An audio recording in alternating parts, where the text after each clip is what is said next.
Hello, and welcome to this latest seminar from the Coolidge Corner Theatre on the movie Jaws, the 1975 blockbuster smash hit that defined the blockbuster genre and then led to the string of them following in the 80s and 90s.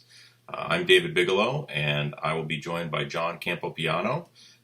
We are Jaws aficionados and experts and have deep connections to the film, so we hope you enjoy the seminar. So back in 1973, Universal Studios sent production designer Joe Alves out to New England to scout locations for where Jaws could potentially be filmed. He saw a handful of places, one of them just south of Portland, Maine, and at the recommendation of Jaws author Peter Benchley, was going to go explore Nantucket Island. Joe Alves had asked Benchley if it was worth seeing Martha's Vineyard, but Benchley felt that it probably wasn't worth it, that there wasn't going to be anything there for him to see. So Joe boarded a ferry from Woods Hole, Massachusetts, to head to Nantucket. But being December in New England, there was some stormy weather coming, some snow. So the ferry had to turn around and go back to Woods Hole. When Joe got back to Woods Hole, he discovered that ferries were still going to Martha's Vineyard, so he decided to make the best use of his time and take a ferry to the Vineyard. Now, on this scouting location trip, Joe had a few things that he was looking for. One of the things that he was looking for was sort of a classic Cape Cod-style beach aesthetic, and also a place that had sort of like a little center village and a variety of different seaside communities. One of the other things that he was looking for was technical, and it was a requirement from Bob Matty and his special effects team that basically was looking for an island that had about 30-foot water depth off the coast and a sandy bottom as opposed to a rocky bottom. And the reason for this was because in order to get the platform shark to work in the real ocean, they needed these requirements met.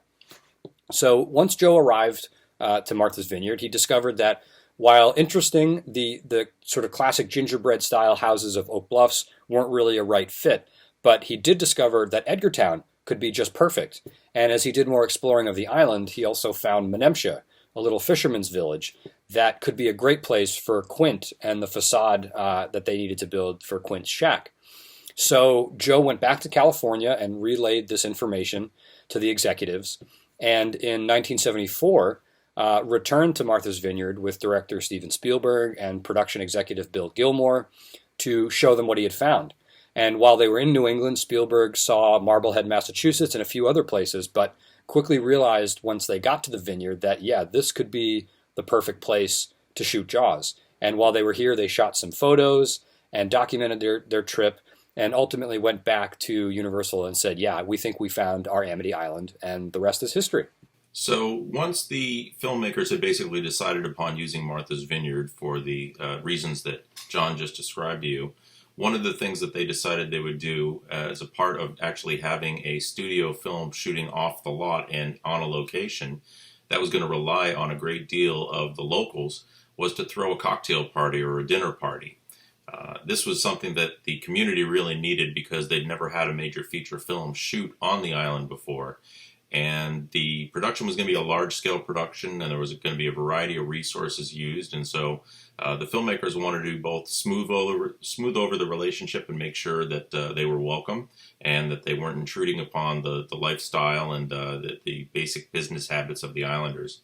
And to also look for resources because the studio was going to require a lot of the people on the island for a variety of things, from boats to transportation to catering, casting. So this was something that during this dinner, in which cream cheese and cucumber sandwiches were served, a New England Cape Cod classic, people were basically given the information by Joe Alves, production designer, and Bill Gilmore, and other studio executives, the producers, and really got the lay of the land in terms of what was going to be happening during the shoot on the island. Of course, at that time, they were expecting a 55-day shoot, as according to the schedule, and didn't expect to be staying as long as they ended up doing, which everybody has heard the classic story of. So one of the things that they did do was use a casting director named Sherry Rhodes, who was very smart about choosing an assistant who was actually from Martha's Vineyard, Janice Hall. Janice's relationships with other vineyarders proved to be very useful in that she knew people who would fit certain character types. And so when Sherry Rhodes was asked by Steven Spielberg to find a character of an old grizzled fisherman for a particular role, she would go to Janice. And then for the kid, Alex Kintner, They would go to the local grade school or high school to find. So they knew that if they worked with Janice and someone who knew the locals, they would definitely get the benefit of knowing exactly who to find for their particular roles. During that part of the production, Joe Alves was negotiating with the town of Menemsha to build Quint's shack, the large structure that you see in the film. And the town insisted that the building be built completely to code. And that code was to make sure it had all the electrical and everything that a building would require to be accepted as a long-term standing structure for inhabitation. Joe explained to them, this is a movie set. We're going to put it up, we're going to paint it, we're going to shoot it, and we're going to take it down. But that didn't satisfy the locals of Martha's Vineyard, the town selectmen, and the zoning board. So a $500,000 bond was put up for the film location to be used, and Joe built that building to code. It could have stood for over 100 years by the time the carpentry and construction crew was done with it. That $500,000 bond would be forfeit had they not torn it down and put it back into place the way they wanted. When they were done shooting the film, the actual response to that building being built was, we'd love to keep this. This is beautiful. We love it. It's great. What a handsome thing. And after the film, it might be its own attraction. Joe said, I'm sorry, there's a $500,000 sitting on this, so I'm going to go ahead and tear it down and put the garbage that was there before right back in the place where it was. And the rest is history. So let's talk a little bit about the locations on Martha's Vineyard that were used in Jaws. The production of Jaws utilized a lot of places around Martha's Vineyard, both places that already existed and structures that already existed, as well as some newly built structures, such as Quint's shack, which I mentioned earlier, that was built in the tiny fishing village of Menemsha. The primary locations, though, that were used in Jaws were Edgartown, which is where Police Chief Brody's office was, the Amity Gazette, as well as the Amity Hardware, all of which you see in the beginning of the film. The historic Chappaquiddick Ferry, as well, was also seen in the beginning of the film, and that's the ferry that shuttles people from Edgartown over to Chappaquiddick Island. Now, of course, there are going to be both positive and negative side effects of filming on location in such a small, tight-knit community such as Martha's Vineyard. But one of the positive impacts of filming Jaws on the Vineyard was that it injected a ton of money into the island and businesses on the island. You know, there are certain seasonal businesses such as restaurants and hotels and other places that really open for only about 3 or 4 months out of the year. And during those 3 or 4 months, they make their money for the entire year. It's usually the in-season time, which is when they have the greatest influx of tourists coming in from off island. So when Jaws comes to town, there's obviously a lot more people to feed and a lot more people to house. So some of those businesses were open early and were able to get their doors open early, and therefore bring a lot more money in than they normally would have in a regular season. Of course, though, there are always going to be some negative side effects of having a film production come to a local community like Martha's Vineyard. One of the things that was sort of a negative was that residents weren't fond of all the noise and the unavoidable intrusion that is going to happen with a film production. Vineyard residents are sort of known for being private people, and maybe people who are sometimes suspicious of off-islanders. So to suddenly have lights and cameras, and traffic in their backyard frustrated some islanders. And that was despite the financial benefits of having Jaws there.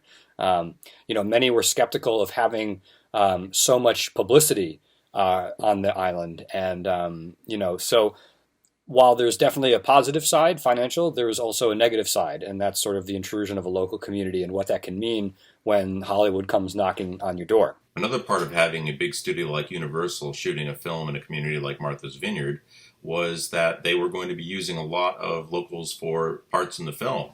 They needed to tap into the authenticity of having people who were actually fishermen and sailors and provincial New England types, and they thought that would make the best way to get it authentic and feel like it's actually part of the character of the film and the people were real. And that indeed comes across in many ways. One of the most notable characters that you'll see in the film is Craig Kinsbury, who plays Ben Gardner. Ben Gardner shows up. He's the first person to greet Matt Hooper, played by Richard Dreyfuss in the film. And he is a dyed-in-the-wool, complete islander, through and through, farmer, boatsman, and a completely unique character. And so there was actually a period of time in which Robert Shaw based his character Quint on the mannerisms of Craig Kinsbury and learned the way he spoke and some of his colorful dialects and sayings. And so a lot of that picture is Robert Shaw basically emulating Craig Kinsbury. There are other people who showed up in the film. Jeffrey Voorhees, who played Alex Kintner, the second victim in the film after Chrissy Watkins.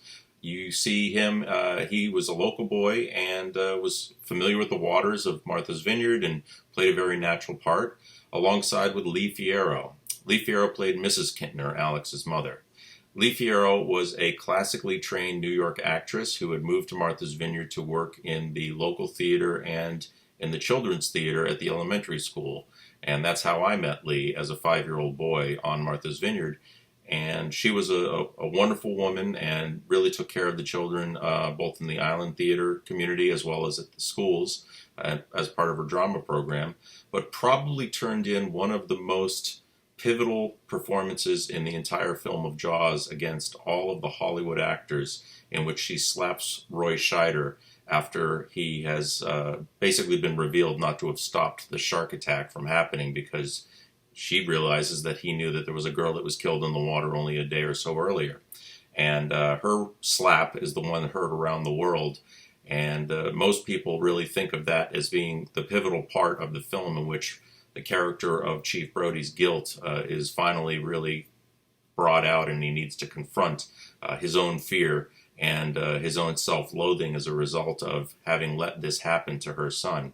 So an incredible performance by Lee. The other people who benefited quite a bit on the production were the local craftsmen, fishermen, boat owners, all who were asked to chip into the production and provide services, support, transportation. The ocean-going portion of the film that required so much work to be done out at sea during the last half of the suspenseful act of the orca setting sail employed a great deal of people. Not to mention the Kelly House, which was the crew headquarters and housing for the entire summer, which until Jaws showed up was probably going to go belly up and bankrupt. The production of Jaws saved that establishment and many other establishments on Martha's Vineyard from going under in a pretty harsh recession.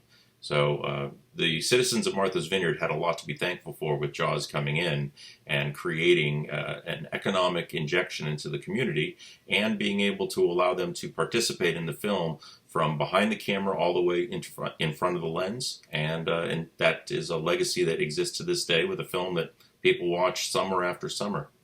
So before Dave gets into talking about how Jaws put Martha's Vineyard on the map, and even before 1974, when the production of Jaws came to the Vineyard and Bruce the Mechanical Shark was stalking the beaches of Amity Island, it's worth noting that actually Martha's Vineyard had already been sort of put on the map in a way 6 years earlier when the tragic Chappaquiddick car accident took place. Senator Ted Kennedy, had been driving a car and was involved in a fatal car accident that killed Mary Jo Kopechne back in 1969. And the accident was front page news all around the world. And it's safe to assume that being under the international spotlight like that was not something Martha's Vineyard Islanders enjoyed. And when you think about it, maybe that memory of the Chappaquiddick incident was still fresh in their minds when they found out that Hollywood was coming to film Jaws. The exposure and being in the spotlight on such a large global scale was not really something that the Islanders were used to and not really something that they enjoyed. So, when you think about the historical context of the Vineyard and how Jaws did put it on the map, and it did, certainly did, it's worth noting that from a historical standpoint, Martha's Vineyard had already sort of been known on an international level due to that Chappaquiddick accident. Following the release of Jaws, when the world was swept up in the chaos of getting to see the first blockbuster film that truly terrified them, the location of Martha's Vineyard became a lot more attractive for people to come and visit. The film, I think, propelled a greater visibility around the planet and certainly around the United States of this location that went from being a place that mostly only people from Massachusetts and Rhode Island knew about for the most part, to one that the entire world knew about, and certainly areas like Connecticut, Rhode Island, New York, New Jersey, Maine, New Hampshire all of those residents who saw the film then became aware of this island was very close to them and started to vacation there. We began seeing people from overseas showing up, and now the Society of Martha's Vineyard was enjoying quite a bit of the benefits of that film coming through and solidifying it as a destination for people. Some years later, when Bill Clinton's family started attending vacations there, and then the Obamas, the overwhelming amount of people coming to the Vineyard could not be denied. As far as the legacy of Jaws on Martha's Vineyard, I think it's safe to say that as of today in 2020, the legacy is really felt and it's really apparent. You see a lot of shops selling all kinds of Jaws merchandise, and there are also a lot of local tour companies that will take you around and show you all of the Jaws locations around the island. When I was a kid growing up and visiting the island, it was rare to find anything really in terms of Jaws merchandise. It almost seemed as though back in the day that the island really wasn't embracing the commercial aspect of Jaws and the fact that it could be a viable way of making money. And it also just sort of seemed like, it was just another film that happened on the island and they didn't really give it much thought. But nowadays you can find all kinds of things, from beach towels to anything really that you can imagine. And it's great that the island has sort of embraced the marketability of Jaws and seems to better understand that people come from all around the world to visit the island, and not just to visit the island, but because they want to connect with Jaws and they want to connect with the place that Jaws was filmed. And so it's been great to see over the last 15 or 20 years a greater embrace of the film and the history of the film. And I think it makes for a much better experience for those visiting the island and those wishing to connect with the people and places that are in Jaws. So what's the legacy of Jaws on the Vineyard now? Well, one thing that's going to happen is the Martha's Vineyard Museum is going to create an entire exhibit around it. The plan was to originally do it for this summer for the 45th anniversary. However, COVID-19 prevented that from becoming a reality. Joe Alves was going to actually come out and see the exhibit and do a book signing for his recent book, Designing Jaws. That's been postponed indefinitely until the virus allows things to get back to normal. So the island will definitely be embracing a approach to letting the movie live on the island in some way that people will always be able to visit, and not just through the locations, which look very similar to it, but with collections of props, and through some people like Jim Beller, one of the biggest memorabilia collectors in the country, has actually given part of his collection over to the museum so that those artifacts from the film can be enjoyed for generations to come. My experience being an extra in Jaws was one that I'll never forget, and the island community back in the 1970s was something that you had to be there for, and is something that may never return. As a 5-year-old kid, I was encouraged and allowed to hitchhike around the island freely, which I think is every parent's worst nightmare today, including me. So the Vineyard is a special place still, though. It looks a lot like it did from 1974. The locations are very, very recognizable from the film as they are today. And I think that that's one of the special things about Martha's Vineyard is that you can completely see Amity in the Vineyard today, and people can continue to enjoy it. And that's what really makes it a special place in terms of its relevance into movie history. So in talking about my personal history with Jaws, I want to touch on a couple things. The first thing is my own history, my personal story with Jaws, and also touch on the global community of collectors, because a lot of us over the years have found each other and have developed friendships simply around the fact that we collect Jaws memorabilia and that we're enthusiasts of the movie Jaws. So aside from Jaws being one of my favorite films, Jaws has also had a direct impact on my personal life. Back in 2005, Martha's Vineyard hosted the first ever Jaws Fest, which involved workshops, lectures, autograph signings with cast and crew, Q&As, location tours, and a lot more. And it was a long weekend of everything and anything Jaws.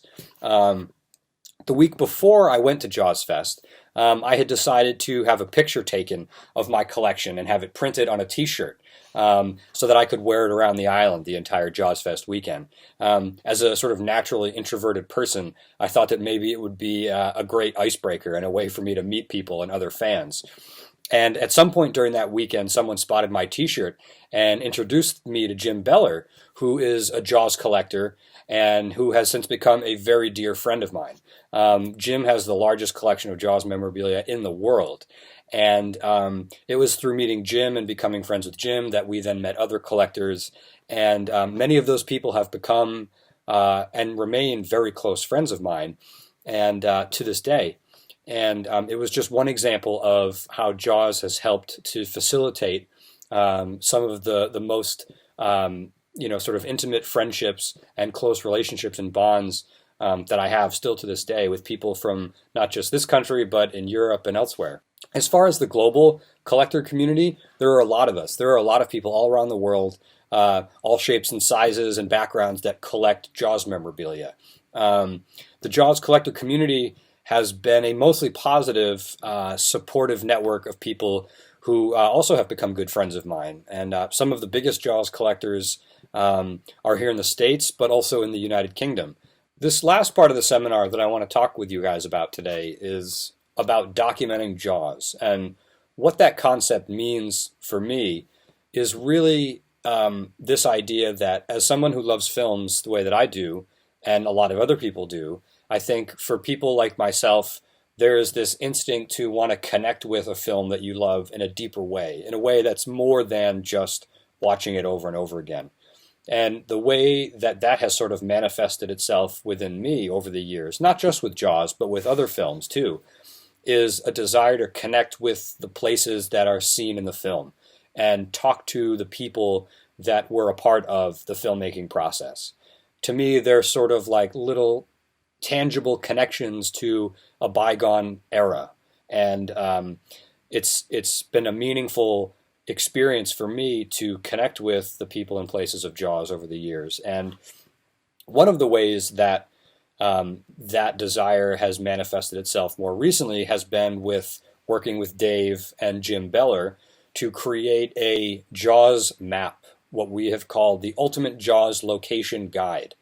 And basically, over the years, there have been a lot of people that have documented the places on Martha's Vineyard where Jaws was filmed.